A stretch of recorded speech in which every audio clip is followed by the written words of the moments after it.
Үшінші қадам іске кірісіп кетудегі кедергілер. Яғни біз тегін 3 сабақтың соңғысына келіп жеттік. Яғни біз бірінші сабақта машинаны бензинге толтырып алғандай өзімізді бензинге толтырдық.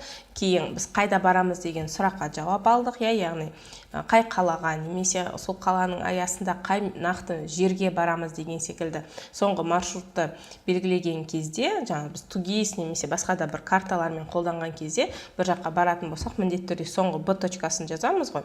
Және сәйкесінше бізге қандай жолмен баруға болады деген секілді бізге маршрут жасайды. Яғни екінші сабақта біз осы маршрутты қойып алған болатынбыз. Енді үшінші сабақта біз маршрут қойып алғанымен, өкінішке орай жаңағыдай әртүрлі кептелістер болып жатады.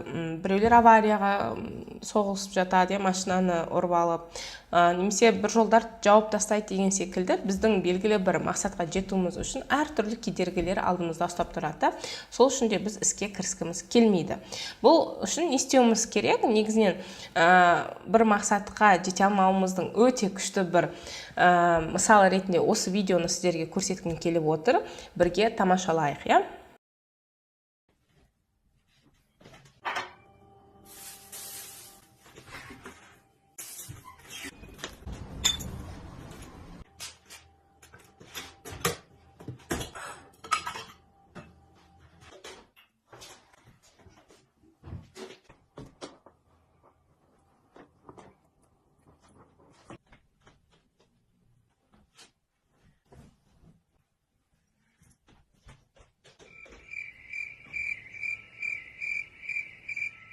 Осы видеоны көрген кезде көбінесе адамдар өздерін танып жатады. Расымен біз бір іске кірісетін болсақ, мысалы мына кісі компьютерін ашып, жұмыс жасаймын деп отырған, таңертең, бірақ су ішкісі келді, ана жақтан қоқыс тастады, посудасын реттеді, ыдыс аяғын нетті, киімін нетті, және қарап отырсаңыз, ол жұмыс жасамады емес, әйтеуір бір шаруамен айналысып жүрді, бірақ күні бойы қанша бір әрекет жасаса да, бірде бір ісін соңына дейін аяқтаған жоқ. Себебі ол тез ойын бөліп жіберіп, бір нәрсені соңына дейін жету үшін аппликация дейді ғой, ойы бөлініп кете берді.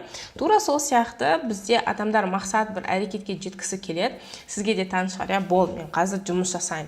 Қазір мінекей осы тапсырманы орындаймын деп компьютерімізді ашамыз, ниетімізді түзелеміз, жасаймыз да, ыдыс-аяқ жуа салу керек еді. Ой, ана сенбі күні қонақтар келеді, ана базарға барып келу керек еді, ананы істеу керек еді дейміз да, негізгі істеу керек жұмыс жайында қалады. Біз мүлдем басқа шаруалармен айналысып кетеміз. Есесінде соңында не анда жоқпыз, не мында жоқпыз, не тағы да жоқ, и нәтижесіз кейін энергиямыз қайтадан таусылып, яғни нәтиже алмағаннан кейін бізде энергия таусылады, энергия таусылғаннан кейін біз әрекетке көшкіміз келмей қалады. Қарап отырсаңыздар, барлығы бір-біріне байланысып отыр. Сол себептен сіздер фокус қойып үйрену керексіздер. Ең үлкен кедергі бұл ойдың бөлініп кетуі. Сондықтан сіздер помодоро техникасын қолданасыз ба, басқа техника қоясыз ба, таймер қойып қоясыз ба, 30 минут барлық нәрсе жанып күйіп кетсе де, мен осы нәрсемен айналысамын деп 30 минут мысалы тек қана сол фокусты қойып үйреніңіз. 30 минут басында тым көп болса, 10 минуттан бастаңыз, 15 минуттан бастаңыз. Энергия жиналмай жатсаңыз, екінші сабақта айтқан жаңағы теннис ойыны секілді техникасын орындаңыз да жасаңыз. Дегенмен сіздерге қайталап өтейін, бірінші сабақта сіздерге айтқандай, біздің ойымыз не үшін бөлініп кете береді? Өйткені бізде барлығы шашылып, өз орында тұрған жоқ. Себебі қайталап айтайын, сізге бір зат керек делік. Мысалы, қазір маған сабақ қарау керек. Біз сабақ қарау керек, мысалы, осы заттардың ішінен сізге, білмеймін, бір көрпе керек болып қалды делік. Немесе бір футболка керек болып қалды делік. Мысалы, бір киім.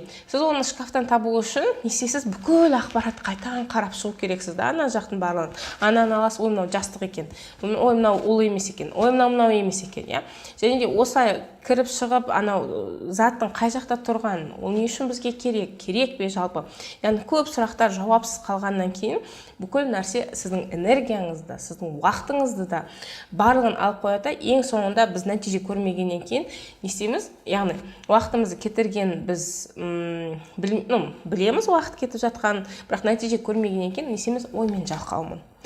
Мен еш нәрсе істей алмаймын, мен қолымнан түк келмейді. И өз-өзімізді кінәлау бастайды, ол ақыр аяғында мүлдем басқа жаман нәтижеге алып келеді. Сол себептен мен не істеймін? Әр қашанда мынау кедергі, ең үлкен кедергі мидағы бардақты реттеп алу керексіздер. Олардың барлығын реттеңіздер.